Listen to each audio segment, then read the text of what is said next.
we're living in a world today where there's an increasing acceptance that the world war on drugs is failing. There's an increased legalisation of marijuana in parts of the US, which led the war on drugs. Yet in this area where we have an even safer product than all of those ones, there's still these moves towards prohibition. I think we need to be thinking more broadly around all of drugs and positioning nicotine within a broader framework.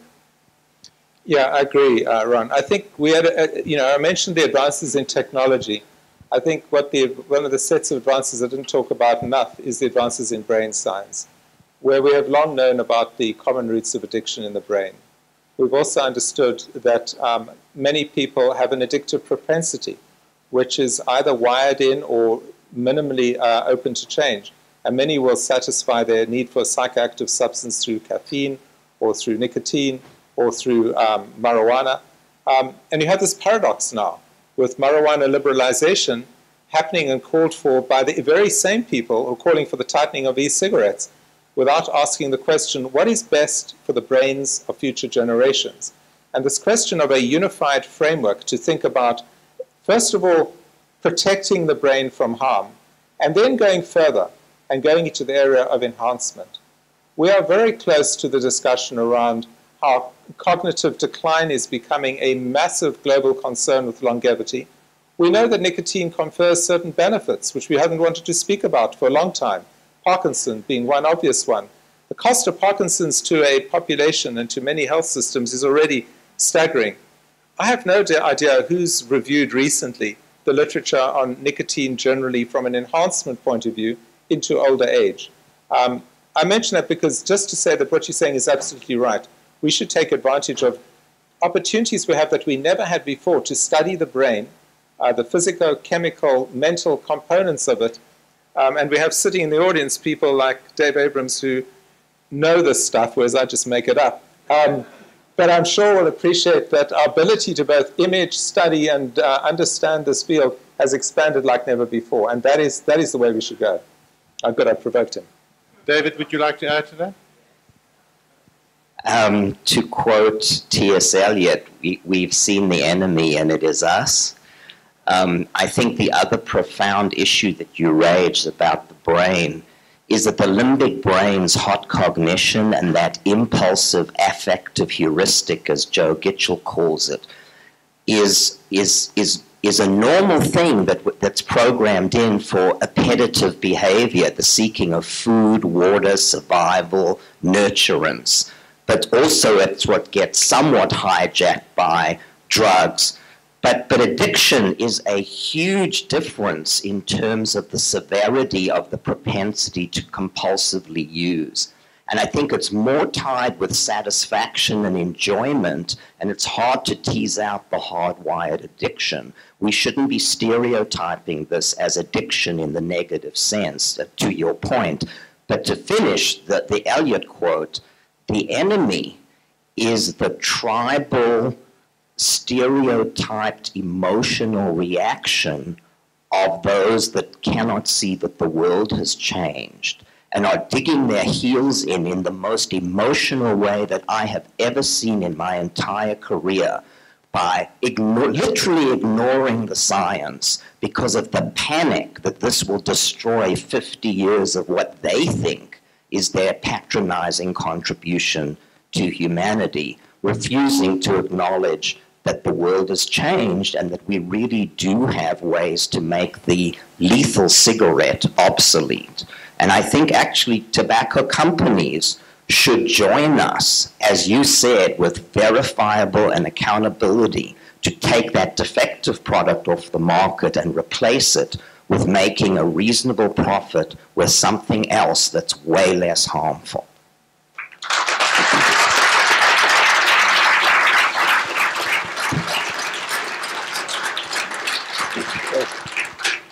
Just to say, we will have Derek at the end as well, if Derek agrees. But Clive Bates, the last question for this session. David Abrams, almost impossible to follow that, but very well spoken.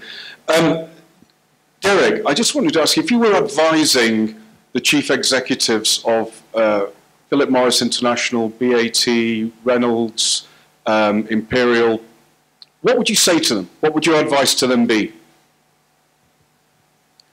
First, show me the check. No.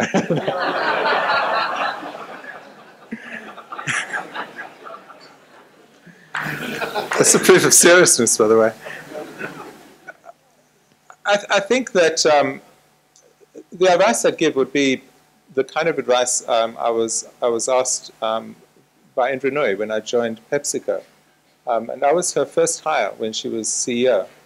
And at the time, there was no question of having a large R&D portfolio or starting to address global marketing with a serious approach.